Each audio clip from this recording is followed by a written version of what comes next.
Hola a todos, estamos hoy día con Martín Monsalve. Martín es profesor de la Universidad del Pacífico, pero además es doctor en historia, pero además es expresidente de la Asociación Peruana de Historia Económica, ha publicado varios libros y artículos.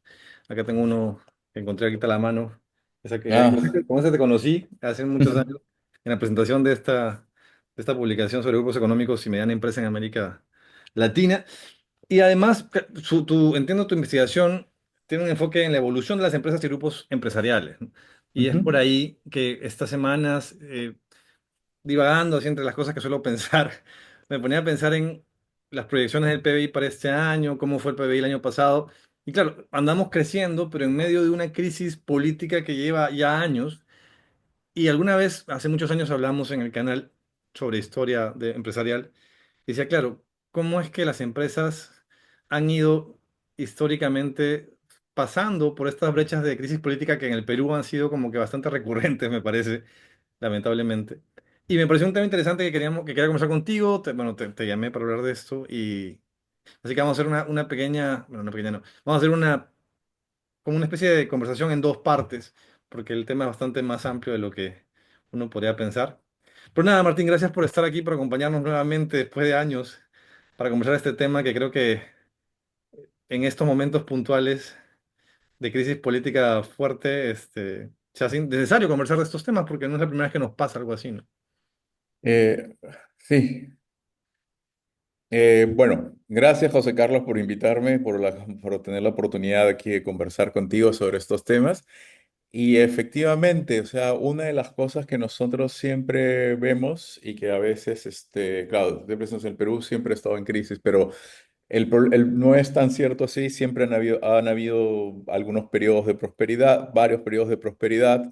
Sí, El asunto que yo creo que es importante para entender esta relación entre empresa, política y economía en la historia del Perú es entender dos tipos de riesgo, ¿no es cierto? Uno es el riesgo económico, que tiene que ver con la forma en que producimos, con los mercados, etcétera, sí, y otra, que es a lo que hacías alusión, es al riesgo político, claro.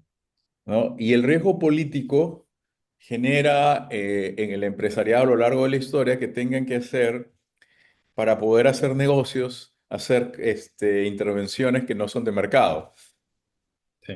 ¿no? Claro, O sea, digamos, desde tener que hacer lobby político para determinada legislación o en algunos casos en la historia del Perú del siglo XIX, monopolios y cosas por el estilo.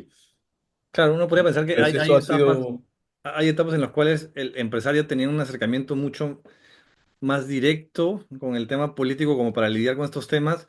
Actualmente eso no se siente tanto así. Hay una especie de divorcio, ¿no? Entre los empresarios y el gobierno, el gobierno en general y las autoridades, digamos. Más ahora, bueno, ahora tenemos cosas adicionales como este tema de la delincuencia, ¿no? eso es otro. Pero entiendo que, claro, hemos tenido épocas de guerra, hemos tenido cambios muy abruptos como el tema de la independencia, cosas que cambiaron la matriz totalmente de las empresas. Pero igual como lección es interesante entender qué pasó en esos momentos para también ver que siempre se puede superar esa valla y llegar a momentos, como tú dices, de prosperidad también en la economía, ¿no? O sea, no, Sí, no así es. es- Y hemos tenido varios momentos, ¿no es cierto? O sea, el primero de ellos es la independencia, que es un momento que a veces no lo pensamos como momento económico, Sí, lo pensamos simplemente, que, claro, como debe ser, ¿no? Como momento cívico, etcétera, de la construcción, nacimiento del país. Pero en términos económicos es un momento particularmente difícil y que a veces no se toma en cuenta qué tan difícil es económicamente este momento para la construcción de políticas de Estado, pero también para la construcción de empresas.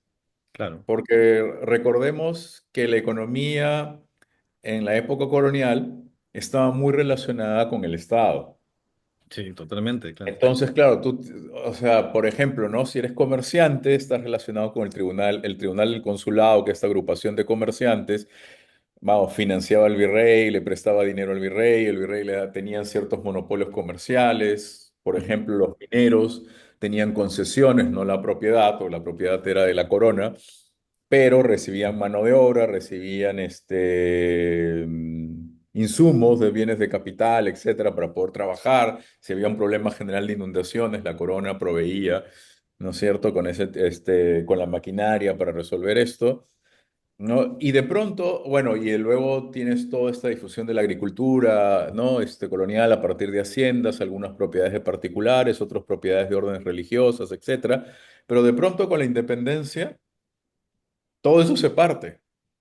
Claro. Entonces, no solo hay que construir un nuevo Estado, sino que construir una nueva economía y nuevas Pero, empresas en un contexto difícil. pero además, o sea, la independencia en parte fue financiada por empresarios, digamos, criollos, ¿no es cierto? O sea, no es que hubo también un objetivo de cambiar esa estructura a nivel empresarial para que fue lo que financió finalmente toda esta guerra de independencia, ¿no? Sí, pero nadie sabía exactamente cómo iba a funcionar. Ese es el Ya, ¿no? asunto.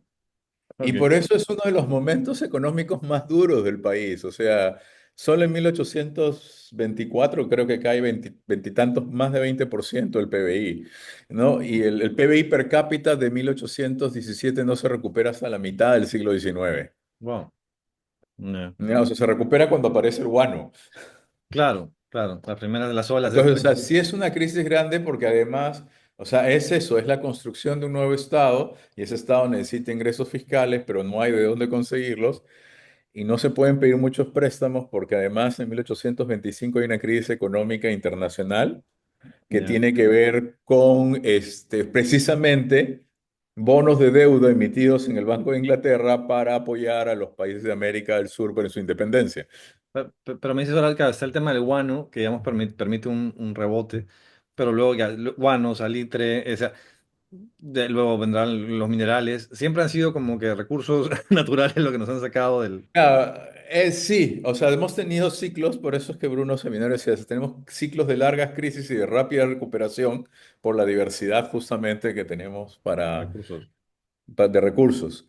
Pero uno de los problemas serios para si querías o sea, hacer empresa en la independencia, viéndolo por tres sectores, ¿no? Por minería, comercio y agricultura, eh, los tres son muy afectados y entonces ahí comienzan a surgir diferentes formas de hacer empresa, ¿no? Pero, por ejemplo, el de la minería es muy afectado porque, o sea, hay la abolición de la mita desde 1812, o sea, ya no, la mano de obra ya no va a ser proveída por el Estado, pero además tampoco hay recursos, etcétera, y el mantenimiento de los caminos desaparece, porque supuestamente el Estado colonial mantenía los caminos. Al desaparecer Claro. el Estado colonial y mientras se crea el La Estado logística. republicano, nadie mantiene caminos. Claro, toda la Entonces no se pueden logística. importar los insumos. Mm, ¿No? claro. Entonces, claro, la minería cae brutalmente y no se va, y va a costar, o sea, claro, el guano se considera como minería, pero, y el salitre también, pero digamos la minería metálica, que es la que estamos acostumbrados, se va a recuperar recién hacia 1896, más o menos. Pero, y además, o sea, estas empresas o industrias que estaban en manos de los españoles, o sea, ¿cómo se reparte eso luego para que esté en manos de otros? ¿Cómo es Ah, ese es un tema interesante y que tiene que ver justamente con el asunto de la agricultura, que es el otro que quería tratar. Sí, Porque efectivamente lo que pasa luego de la guerra de independencia es que muchos de los propietarios españoles o criollos que habían apoyado a la corona se van.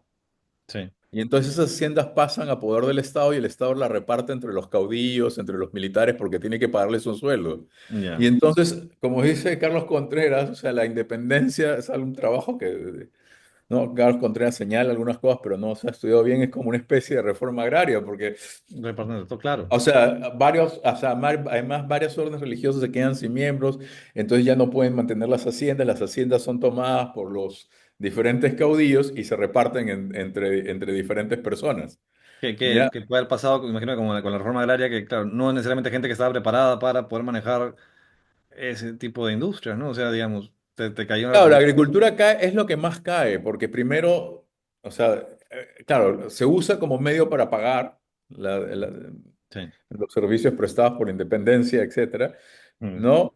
Se usa como reparto político y además el otro punto es que como las comunicaciones se cortan y se ha cortado el circuito minero, la agricultura estaba muy ligada al circuito minero, sí, sobre todo la agricultura en el sur. Y entonces, claro, porque era lo que alimentaba a la gente que iba a las minas, etcétera. Entonces ¿no? se rompe eso y claro, y después, entonces va a haber una gran escasez de mano de obra, por eso se tratan de traer por eso viene la idea de traer culíes y todo el Ujú. asunto, porque hay un problema serio de mano de obra. Entonces la producción baja notablemente. No, no es porque no le importe a la gente la agricultura, sino porque efectivamente puede ser que la gente no esté preparada para la agricultura y otra cosa es que Claro, tampoco hay insumos y la única agricultura de exportación que más o menos comienza a quedar es la de la costa y que es este comercio con Chile, ya, ¿no? Que es harina por azúcar, ya. ¿no? Por algodón, Que ¿no? además, que además hablamos de una época, eso lo comentamos en una conversación que tuvimos hace años atrás. O sea, es una época en la que todavía no se están realmente se están asentando las bases de lo que va a ser un empresariado futuro en el Perú, ¿no? O sea, todavía son cosas muy incipientes. Y entiendo que el orden normativo también que está en ese momento cambiando totalmente. Recién se están formando bien qué va a pasar finalmente con la propiedad, con el orden del comercio y todo lo demás, ¿no? Claro, esa parte es bastante interesante porque, o sea, bueno, para terminar solamente con el comercio, voy a tu pregunta, con el comercio pasa lo mismo, ¿no es cierto? Tenías monopolios comerciales en gran escala, el Tribunal del Consulado le presta los dineros al virrey, etcétera. Y Claro, claro, las deudas que tenías con la corona se pierden, ¿no? Porque el nuevo Estado republicano no te las va a reconocer. claro, claro. ¿Ya? Entonces los comerciantes tienen un montón de problemas y además pierden casi todas las rutas comerciales, se quedan solo con el comercio del Pacífico Sur, el Ujú. costero. Y esto es la parte interesante y vuelvo a tu pregunta sobre el empresariado, o sea, antes de volver, es aquí donde aparecen las oportunidades, ¿no es cierto? Es en la navegación de cabotaje.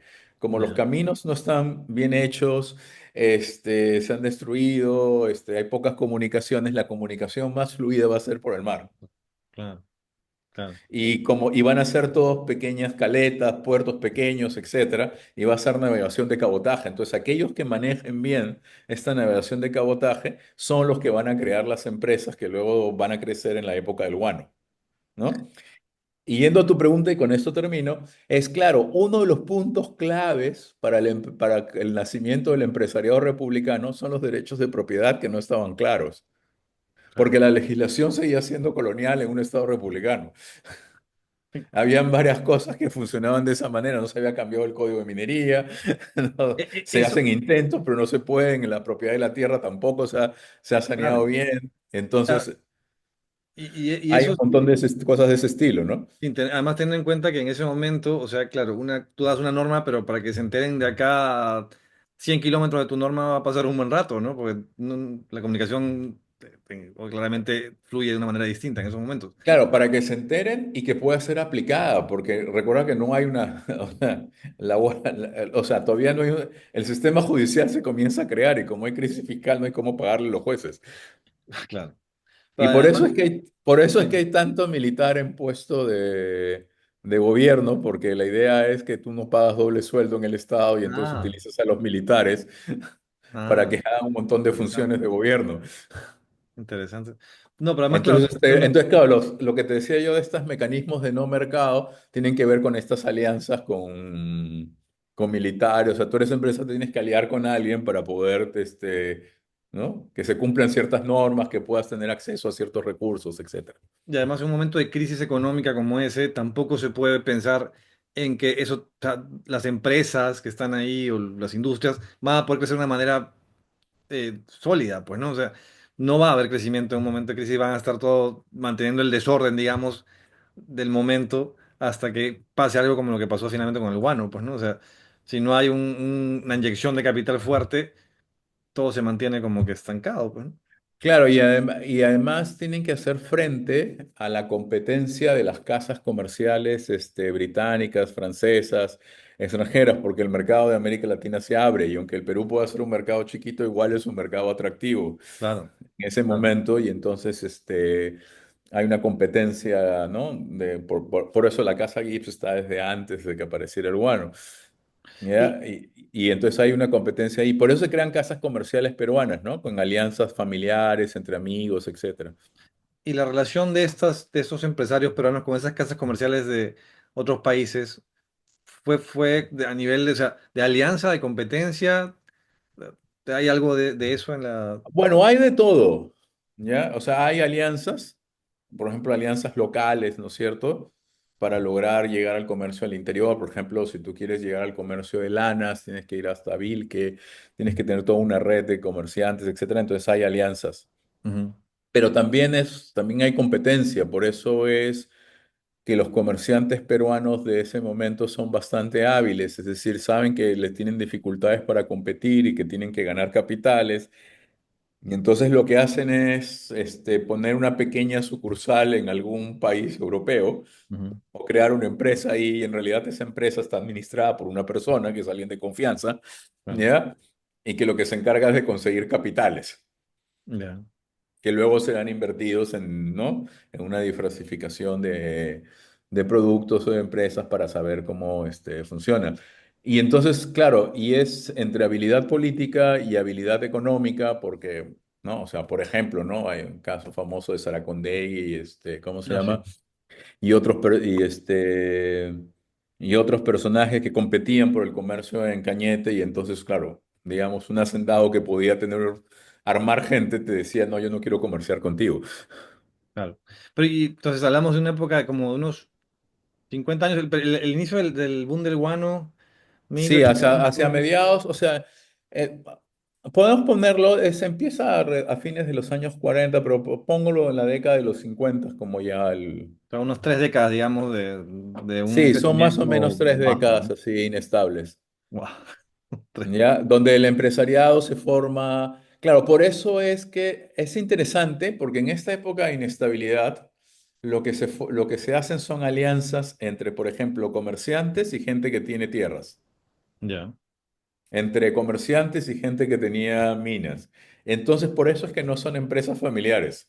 claro, con Entonces, alianzas, eso es bien interesante, porque, claro, tú dirías que es diferente a lo que va a pasar después de la guerra con Chile, que todas se van a hacer familiares. claro. Todavía no hay apellidos ahí, O sea, básicamente. sí, va a haber algunos apellidos, etcétera, ¿no? Etcétera. Sí, sí los hay, porque están los Goyeneche, o sea, sí hay. Pero hay alianzas, ¿no? Y esas alianzas pueden ser, por ejemplo, con un migrante argentino, con un migrante alemán, Ah, o ahora, sea, con un migrante europeo o con un migrante de otro país de América del Sur, o entre lo que te decía, alguien que tiene propiedad, ¿no? Terrateniente o minera y un comerciante.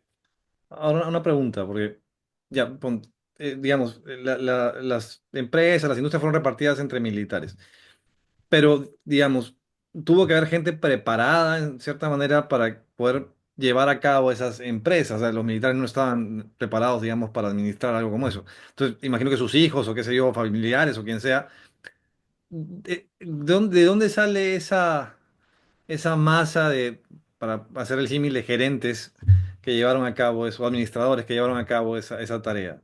No, ya, esa es una buena pregunta, pero ahí es más empírico, diría yo, porque no hay estudios, o sea, no, a ver, si tú ves, por ejemplo, y eso es interesante, si tú ves, por ejemplo, haciendas coloniales, etcétera, hay una clara administración, además hay libros que han dejado los jesuitas de cómo Claro, administraban sus haciendas, etcétera, ¿ya? hay cierto Entonces, orden, ¿no? claro, lo que hay a principios de la República es una experiencia adquirida, por ejemplo, la gente que antes estuvo en el Tribunal del Consulado, que dura varios años, inclusive después de la independencia, que es una experiencia adquirida en la administración, en la forma de hacer negocios, etcétera, y Ujú, que la van adaptando a la nueva situación.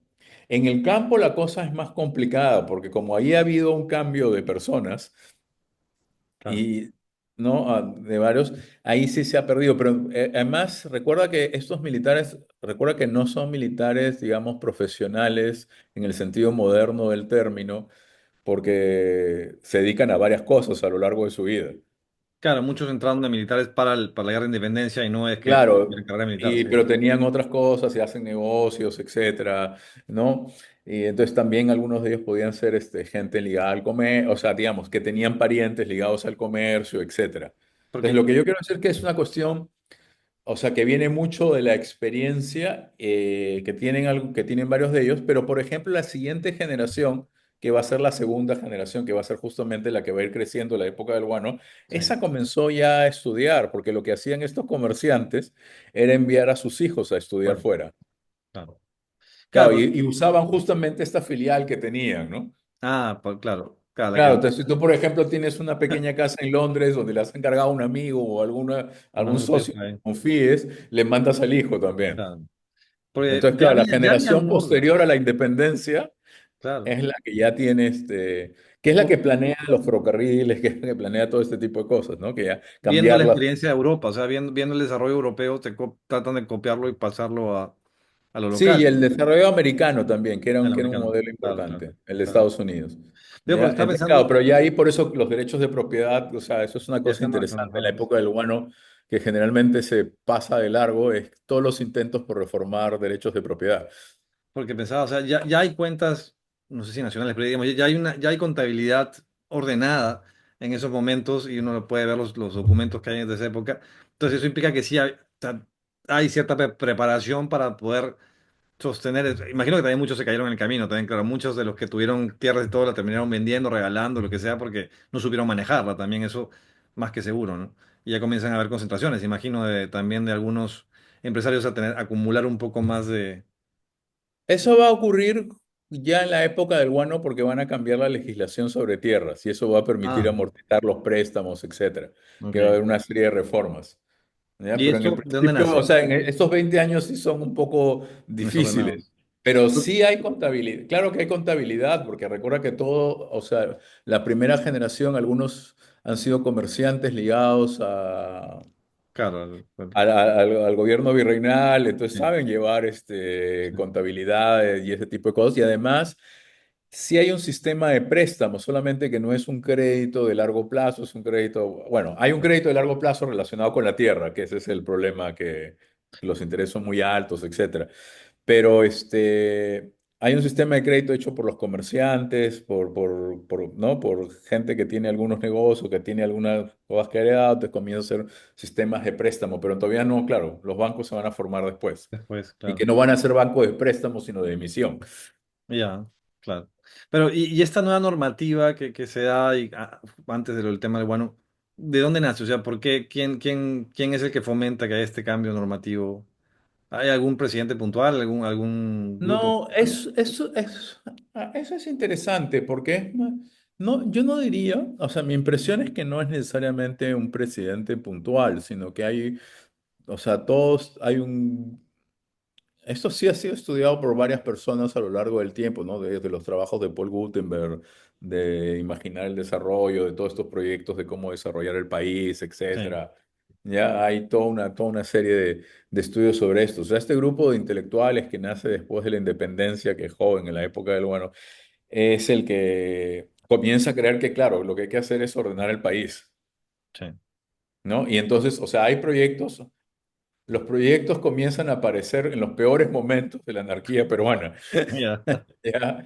Claro, lo que pasa es que el guano permite que se puedan, que algunos se puedan hacer realidad. claro, la plata. ¿Ya? Entonces, claro, o sea, hay varios proyectos, por ejemplo, para desarrollar la agricultura en el país, ¿no es cierto? Claro, cuando aparece el guano ya se comienza a pacificar y todo se puede hacer. Pero Ujú. justamente uno de los proyectos era, claro, tenemos que pacificar todo esto mejorando la agricultura. ¿No? Y, Porque el Estado tiene que crecer. Entonces, hay toda una serie de cosas de ese estilo, que son comerciantes, son intelectuales, etcétera. O sea, es como, digamos, no son muchos, porque tampoco es mucha gente en el Perú, pero es un grupo vocal, ¿no es cierto? Muy activo en política. y la base inicial de eso, entonces me dices que es el tema de la propiedad de la tierra.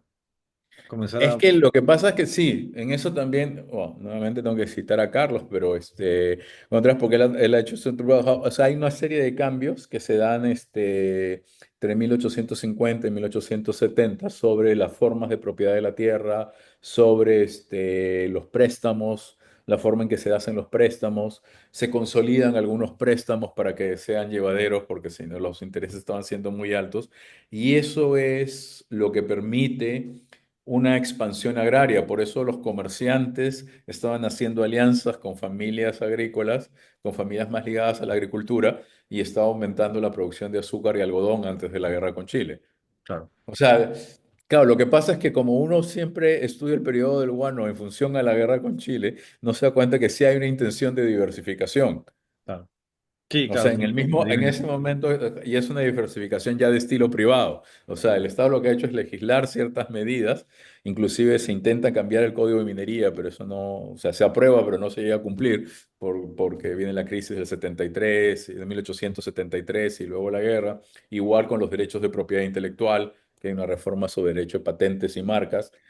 ¿Ya? Entonces, hay varios tipos de reformas de derechos de propiedad que están pensadas en desarrollar la economía en conjunto. O sea, no, lo que quiero decir es no solo son ferrocarriles Claro. y gasto burocrático y consolidación, ¿no? Que es lo que siempre Ajá. pensamos, sino Pero había una intencionalidad de diversificación y por eso es que además la creación de un banco hipotecario es interesante, ¿no? Porque tiene comienzan a que ver llegar, con claro. crédito agrario. El tema de la banca italiana, eso está de fines del siglo, No, ¿no? eso es después.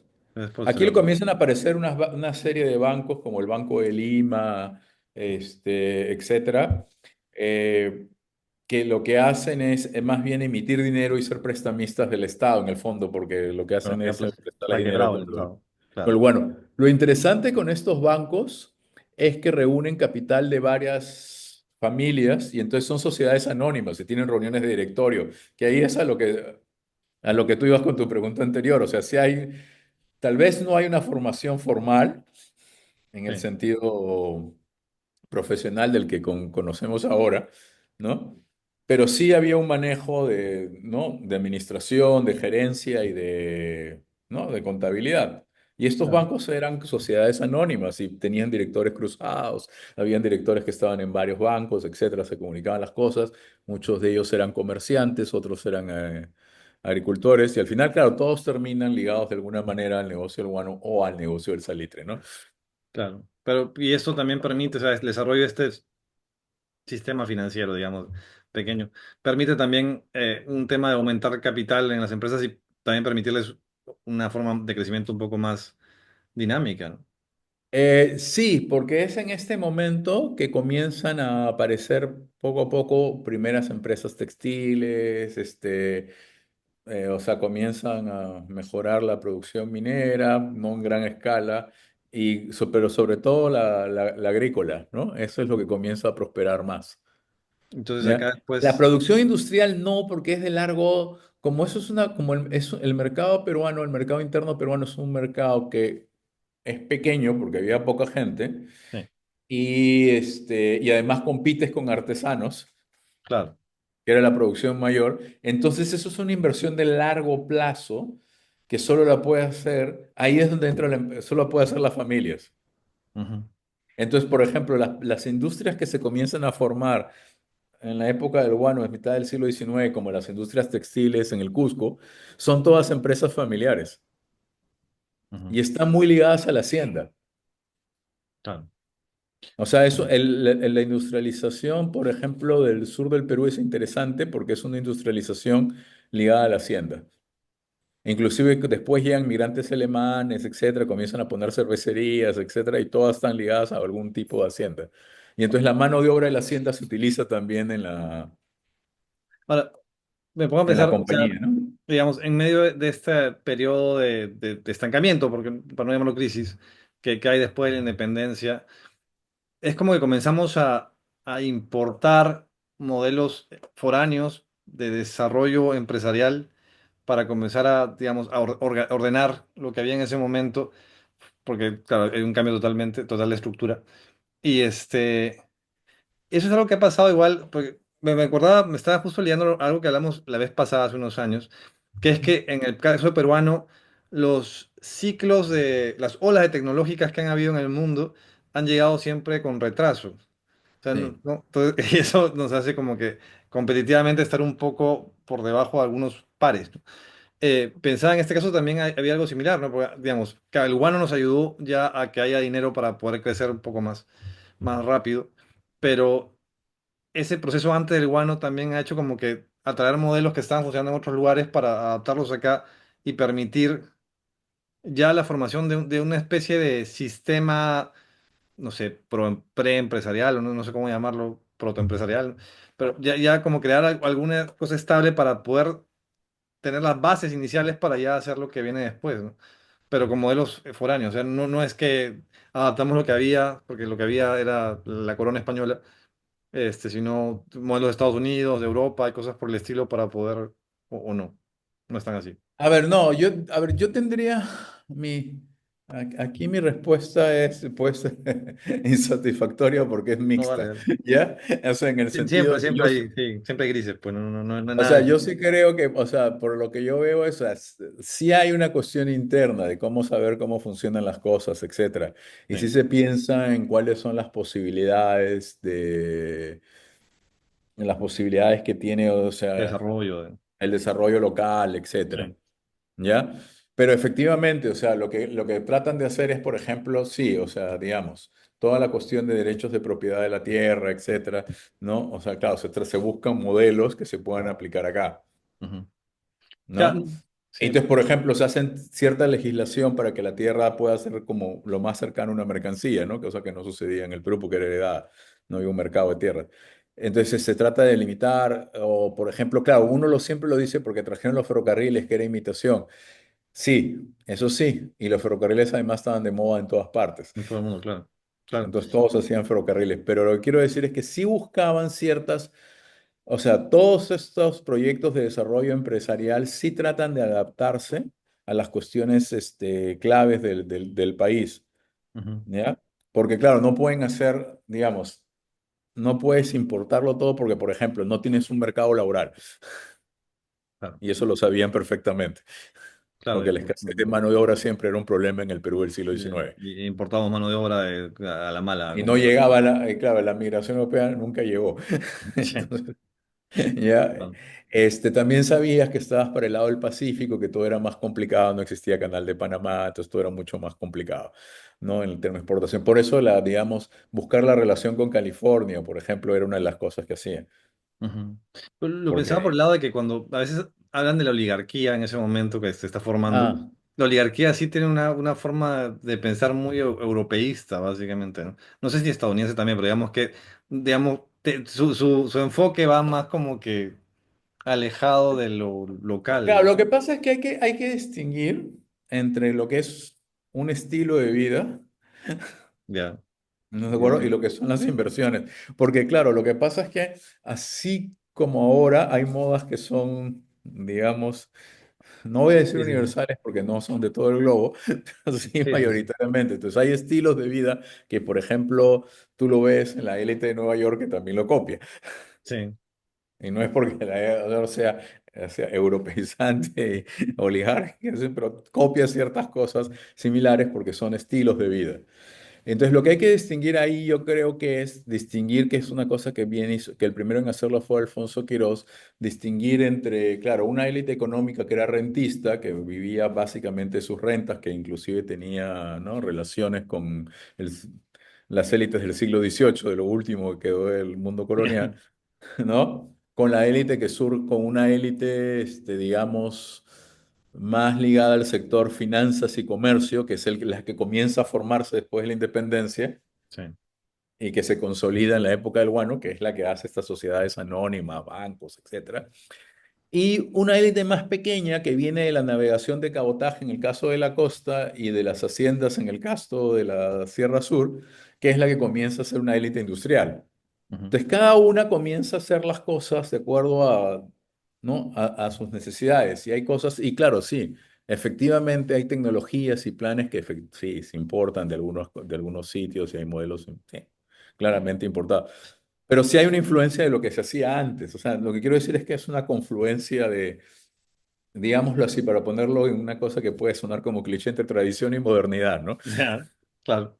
Pero entonces, digamos, esta primera crisis, crisis, no sé, por el cambio político, digamos, importante, que es el tema de la independencia, eh, digamos que termina en un momento a nivel de crisis política con el tema del guano, llega el dinero, las empresas comienzan ya a tener el capital para poder afianzar lo que habían ya estado como armando en este tiempo, ¿no? Porque, claro, el estancamiento es porque no había plata. Ya están las nuevas leyes que les permiten ya con el ordenarse con el tema de la propiedad. Llega ya el financiamiento por bancos y demás. Y ahí comienza una época de auge Que no dura tanto tampoco, ¿no? Porque de ahí viene la No, otra claro, crisis, acaba, que es la guerra, ¿no? dura 23 años más o menos. Claro. ¿Qué- ¿Cuánto duran las olas de crecimiento en el Perú? Más o menos ese es el 500 ciclo, décadas, ¿no? Sí, entre por ahí. 20 y Estaba 25. pensando en eso, claro. Sí, Pero ese es bueno, el ciclo. y ahí viene el tema de la guerra con Chile, ¿no? Que es ya, eso sí, Sí, que es una crisis económica tan fuerte como la de la independencia y en realidad es una crisis doble, porque eso es lo que se suele olvidar. La crisis empieza con una crisis económica que empieza, digamos, el Estado peruano se encuentra problemas financieros, ¿no? Problemas de ingresos fiscales hacia 1872, que comienza a declararse en bancarrota, pero la crisis global que empieza en el 73 termina de acabar eso. ujú, Y esa crisis mundial afecta mucho al Perú, porque ahí es lo que viene, aquí es donde viene el problema de que siempre digamos, que generalmente nos afectaba. Las crisis económicas se juntaban con una crisis institucional. ya, claro. ¿Ya? Me parece. Entonces, claro, generalmente colapsamos y por eso nuestras caídas son más grandes que las de los otros vecinos en una etapa de crisis. O sea, todo el mundo cae en la crisis de 1873, pero nosotros caemos más hondo. No solo por que dependíamos más de algunos recursos, sino porque nuestra institucionalidad era más débil. Sí, claro, ¿Ya? en esa Entonces, época, un punto importante es ese, ¿no? Que hay una crisis en el 73, entonces ya quiebra el Estado peruano, y esa crisis está ligada justamente a la especulación que hay a nivel mundial con la nueva tecnología, que es la de los ferrocarriles y las ujú, comunicaciones de esa época. O sea, ujú, es una crisis que afecta a Estados Unidos, que afecta a Austria, que afecta a todos. ujú, Claro, y entonces cuando los países grandes comienzan a caer, todos los inversionistas comienzan a pensar, ¿cuál es el siguiente país que tiene un montón de deuda estatal por construcción de ferrocarriles mm, y que además tiene crisis fiscal? Entonces, claro. claro, Perú.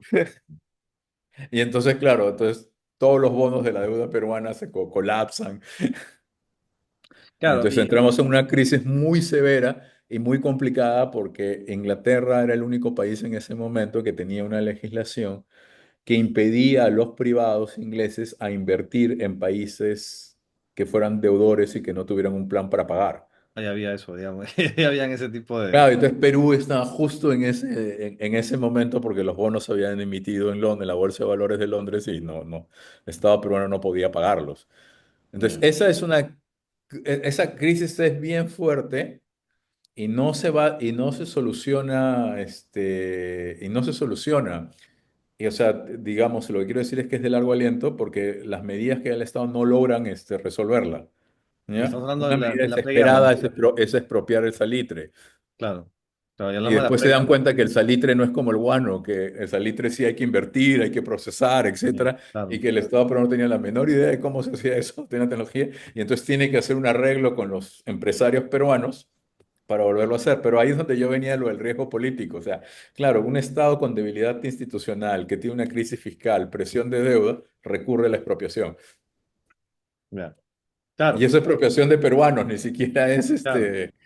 Pero de además, expropiación en un punto en el cual, o sea, tampoco es que quien vaya a tomar el poder de esa empresa vaya a hacerlo bien, pues, ¿no? Que también es otro de los problemas que No, hemos claro, y tenido, ¿no? además rápidamente se dan cuenta que no No es como el pueden, guano, que claro. no es tan fácil como sacar el guano y Claro. entonces tienen que volver a los privados y hacen un arreglo, etcétera. Entonces, en ese momento de crisis económica y política es que llega la guerra del salitre, ¿no? Que así es como se Sí. debería llamar. ¿No? Entonces, y claro, la crisis posterior a la guerra del salitre es muy profunda porque ocurre algo similar al periodo posterior a la independencia, por eso es que, ¿no? Vas a ver ahora el siguiente caudillismo, ¿no? Sí. Es porque, claro, hay un quiebre institucional, o sea, se quiebra el aparato estatal en todos sus aspectos, poder judicial, recaudación, etcétera, crisis fiscal, todo junto. Y entonces, el proceso de reconstrucción es extremadamente lento porque hay que crear instituciones y al mismo tiempo crear recursos económicos para poder pagar. Pero en ese momento, que es el tema que nos interesa, la clave son las empresas familiares. Ahí comienza a forjarse el, digamos, Claro, en ese momento de crisis, como no hay crédito, no hay nada, es la familia. claro. La familia, digamos, claro, tú y tu entorno familiar es el que te permite lograr el capital para Claro, expandir. y tú consigues dinero a partir de familiares, haces alianzas entre familias, o sea, alianzas matrimoniales que aumentan Claro. el capital, etcétera. Y entonces, claro, por eso es que, claro, se comienza a formar después de la guerra con Chile. En el momento en que vamos haciendo la reconstrucción nacional, lo que se forma es una estructura empresarial moderna, pero familiar. Ujú. Ya no de acción como Sí. la de la época del guano. Que claro, que La es lo época del que, guano eran acciones. y es lo que dura hasta ahora, ¿no? O sea, hasta ahora estamos en ese modelo de empresas familiares, ¿no? Pero, claro, pero es por o sea, porque o sea, en No hay estructuras plata. de crisis constantes, claro, la empresa familiar funciona, Claro, claro, claro. Y algo porque la parecido familia va a pasó, apostar hasta el final, ¿no es cierto? Por algo parecido la pasó, propiedad, por no perder la algo parecido pasó herencia, en los el legado. ochentas, algo ¿Ah? parecido pasó en los ochentas, cuando estábamos cortados de financiamiento internacional. No.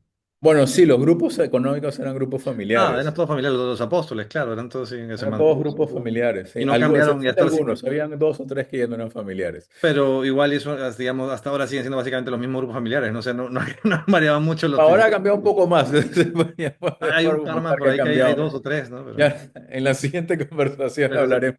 bueno, Pero ¿dónde eso es, o estaba? sea, la clave, cuando me preguntaste, sí, claro, es bien interesante cómo tú tienes una estructura, después de la crisis de la independencia, se crea una estructura de sociedades, no voy a decir sociedades anónimas grandes porque no se parecen a las actuales, son cuatro personas que tienen interés en común, hacen una sociedad por 2 o 3 años, ponen una empresa, se rompe, ponen otra y si las cosas van saliendo bien, ¿no?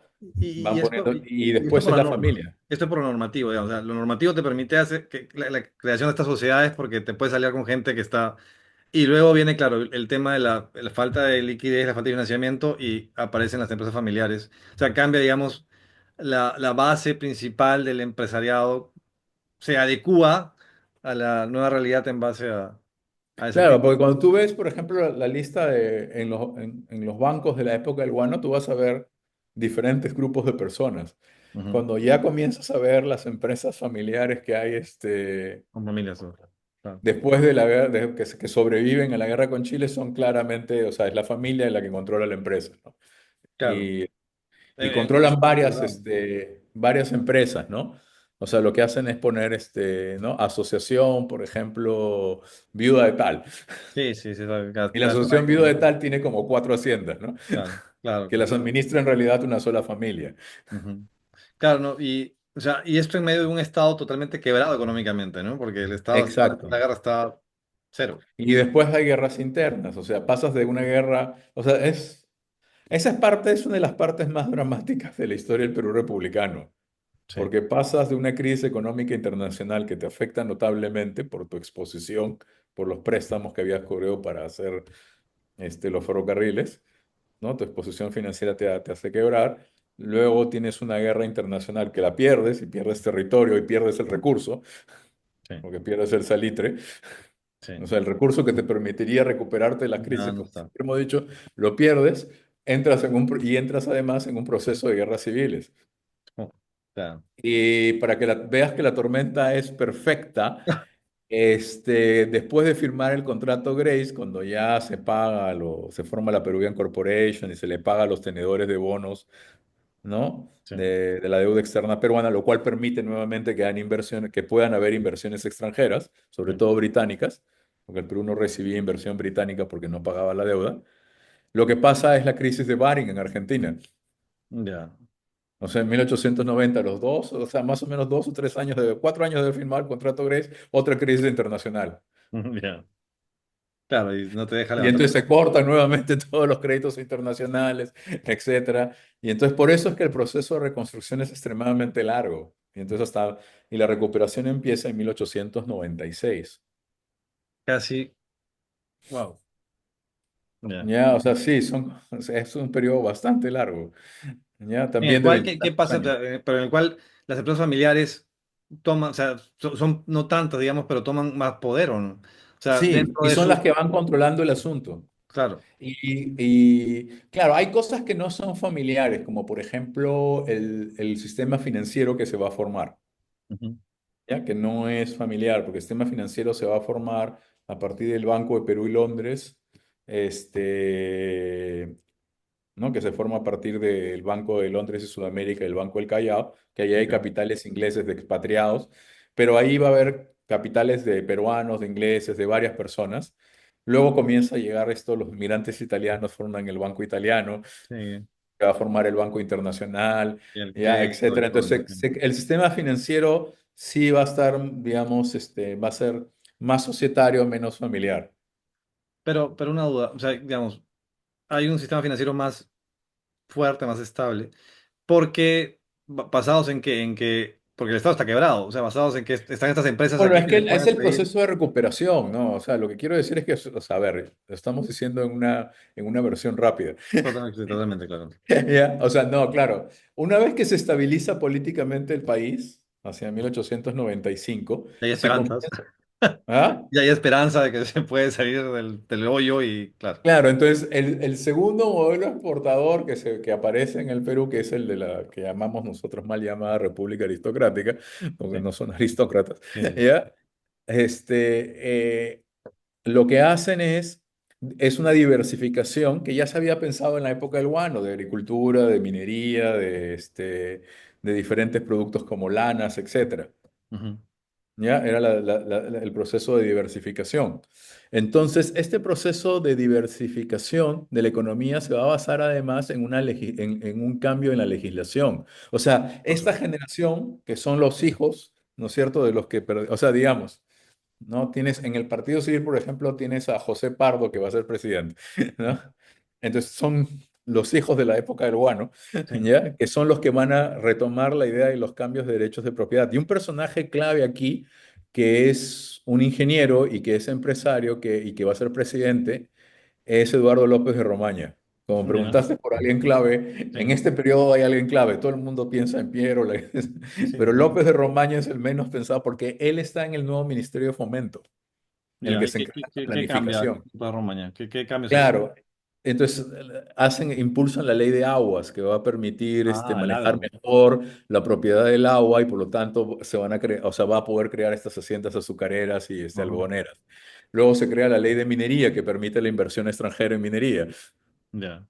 Y Claro, que permite la gran propiedad minera, porque las mineras funcionaban como muy pequeñas, entonces eran pequeñas concesiones y no se podía justamente importar tecnología o hacer cosas así en grande. ah, mira. ¿Ya?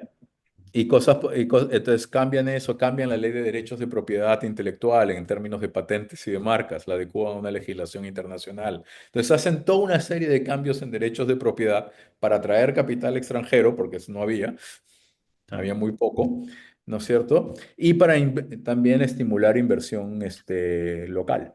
Pero también para adecuarse a la nueva realidad, ¿no es cierto? O sea, digamos, la Sí. realidad cambia. Y en ese caso, nuevamente, una crisis, estancamiento empresarial pasa por un tema de cambio normativo para adecuarlo a las nuevas necesidades, digamos, del mercado y permitirles salir nuevamente a flote, o no. Claro, o sea, es una cuestión de ida y vuelta, pero sí, efectivamente, como lo o sea, en las tres etapas que hemos mencionado, digamos, ahora, ¿no? Hemos visto que hay cambios normativos, o sea, después, perdón, después de las dos crisis han Sí. habido cambios normativos, sí. Pero nosotros No, que no hemos hablado, que hablaremos después en otra conversación, también hay cosas parecidas, me parece. O sea, siempre hay un cambio de adecuación normativa, digamos, a la nueva necesidad del mercado para sí. permitir, ¿no? Ese Es que cambio o sea, ahí es donde entra la parte que a veces se exagera mucho sobre su función, pero que sí es importante, que es la parte del de la Estado. institucionalidad, pues.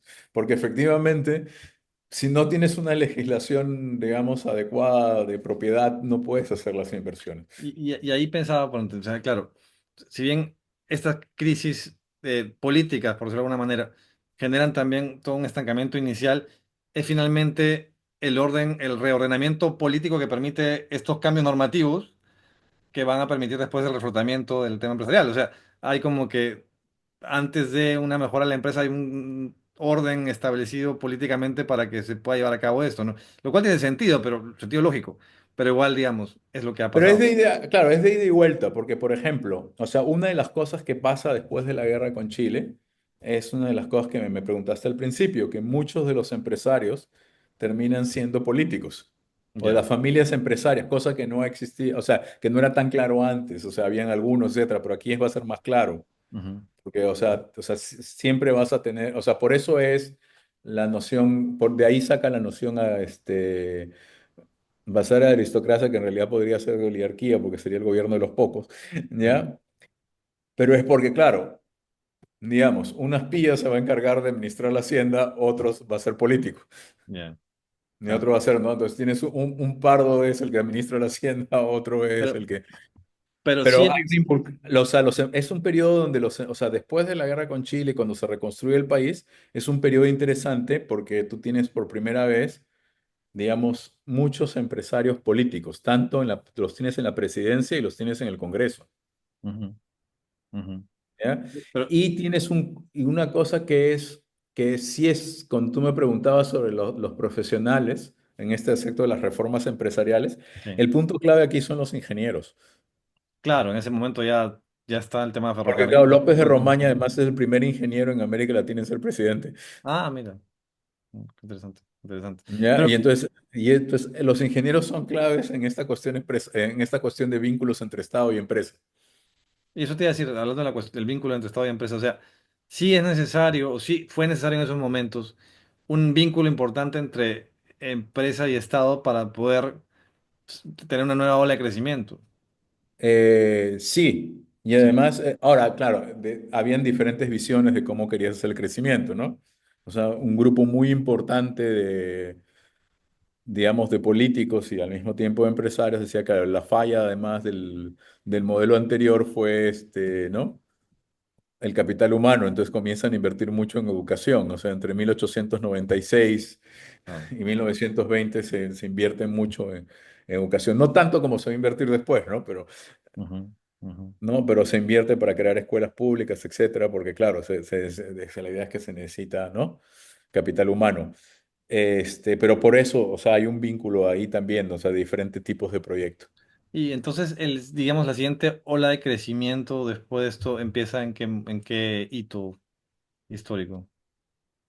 Es en realidad, o sea, coincide, y por eso es que siempre se marca con Piérola y decía López Romaña, nadie lo toma en cuenta, porque es el ministro de Fomento, luego es el presidente, es el que hace todo en realidad, coincide con el gobierno de Piérola. Era como PPK, así era López Román, o sea, salvando Entonces, distancias. claro, el pobre queda como, o sea, coincide, o sea, es a partir de 1895-96, que es el gobierno de Piérola, y entonces siempre se asocia que ahí empieza. Ya. Ah, Pero Que, bueno, que, bajo que sus más o leyes. menos es correcto, pero claro, los Era personajes es no su base, necesariamente. ¿no? Él puso las bases de eso. Pero, ¿y Sí. qué fue lo que pasó en ese momento para que comenzara nuevamente la onda del crecimiento? Bueno, lo que hay es lo siguiente, ¿no? O sea, es lo que ya habíamos dicho. O sea, a nivel internacional, lo que tú tienes es que ha pasado el periodo de la crisis de Bari. Entonces vuelve a haber inversiones a nivel internacional, se ha recuperado la economía.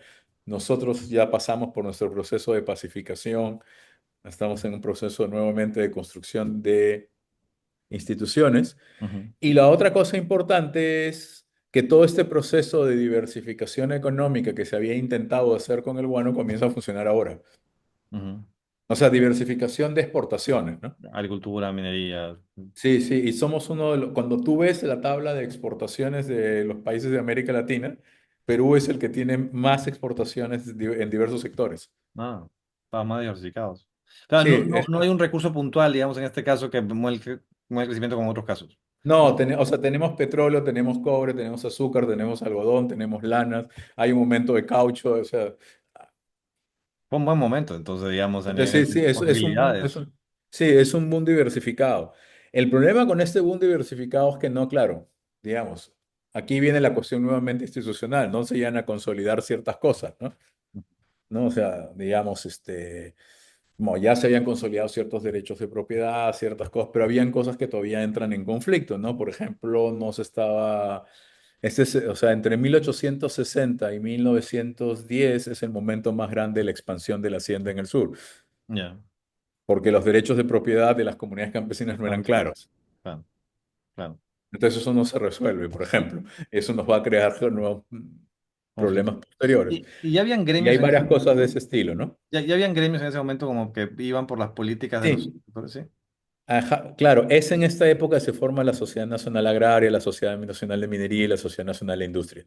O Ujú. sea, por eso, esta es una época muy importante. O sea, la crisis de la guerra con Chile nos toma como 26 años salir de ella, ya, pero una vez que salida se consolida. O sea, tienes un Ministerio de Fomento que era el que planificaba Sí. la inversión, digamos, desde el punto de vista del gobierno.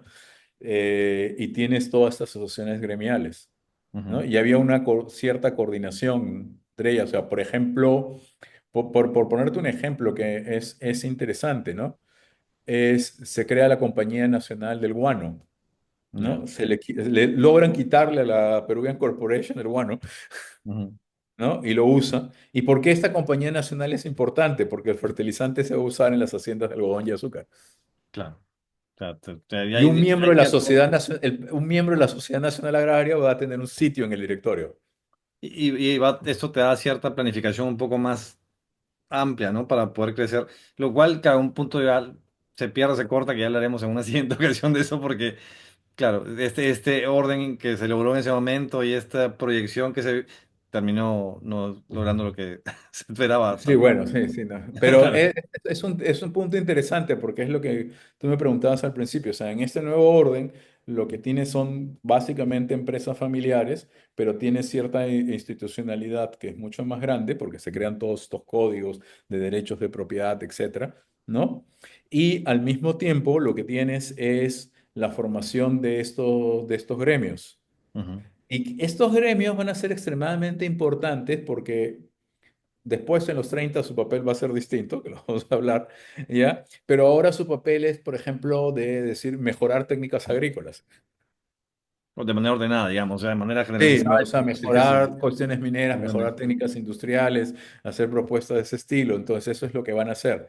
Ahora, eso Ya, no quiere decir que no hay una relación cercana sí. con No, el Estado en general, porque tienes una compañía que es estatal, como la del Guano, donde la Sociedad ujú, Nacional Agraria tiene un representante. claro, claro. ¿No? Y entonces el gremio se va a convertir en un espacio fuerte para el empresariado, ¿no?